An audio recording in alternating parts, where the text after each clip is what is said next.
Hi guys, so in today's video I'm going to be talking about my type 1 diabetic diagnosis story, and this goes back all the way to 2007.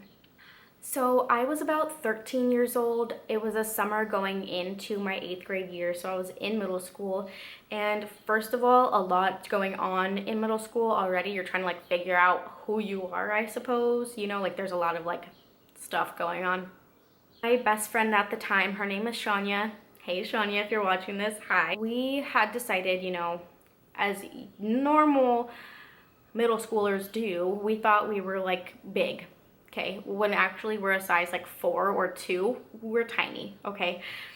But we decided that we're gonna start working out. And for everybody that knows me in person, you know that all of this, we don't do that. We don't work out. So this already was like a bad idea. We had decided to start running, and a week or two in, I had noticed that I was like losing a lot of weight. And keep in mind, like I said, I don't run, so I've never like lost this amount of weight before, and I was only 13 years old. Like, what do I know about losing weight?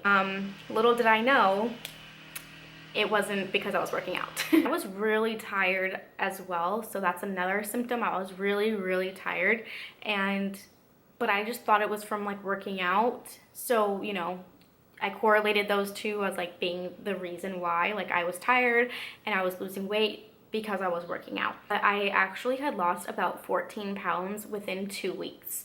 And that was very alarming to my mother. So during this time, I was going to the bathroom every like 5 to 10 minutes. I kid you not, I was going to the restroom so frequently.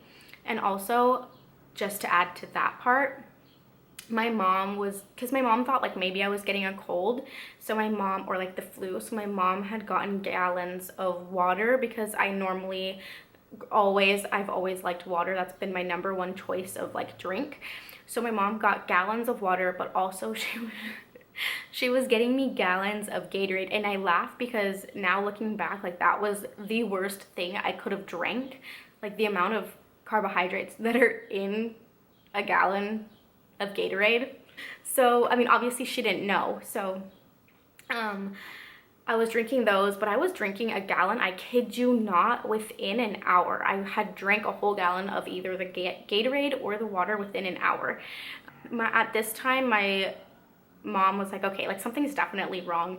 And she works at the time, she still does, but at the time she had worked at the clinic in Carpinteria, and she was very close with all of the nurses and doctors there.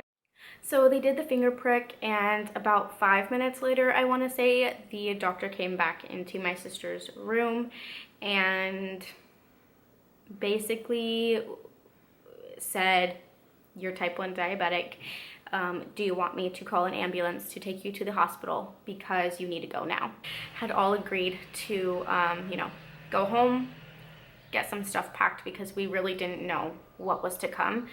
And I went home and we just got some stuff to go to the hospital.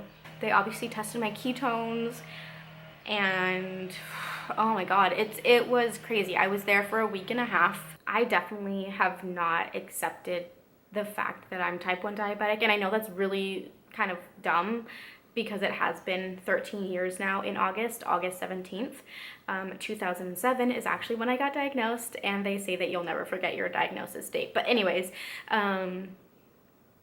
it's been 13 years now, and I want to say I barely accepted it 2 years ago, when I actually got pregnant with my daughter, because obviously you have a child in you and you're growing a child now, and you don't want anything to happen to that baby. So I definitely took it very seriously, and for the most part finally accepted it. Making this video does bring back a lot of memories. It was really hard for me the whole time. I did go through like my honeymoon phase, and you know, it was like I was all gung-ho, and I was really good at testing my blood sugar, giving myself injections, and it was really hard to basically adjust my whole life.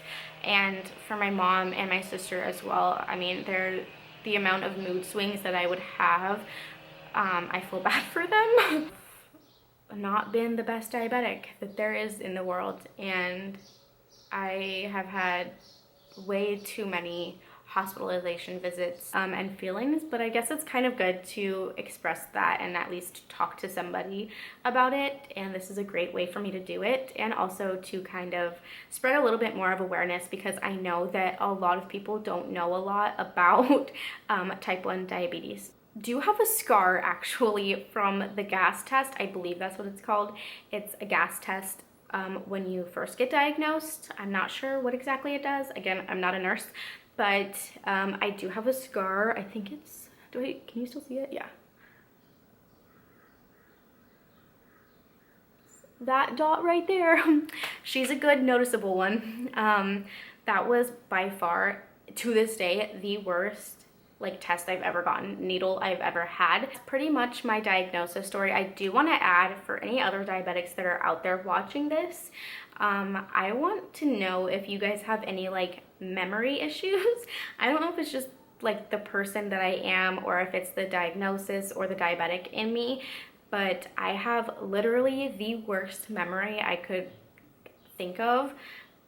It's hard for me to remember a lot of stuff from the diagnosis, and it's hard for me to remember a lot of stuff from like middle school and high school. And the last thing before I end this video, I do want to just let you know, for anyone watching, to be aware of what you say or how you look. I have gotten a lot of very insensitive looks my way while giving injections or while testing my blood sugar.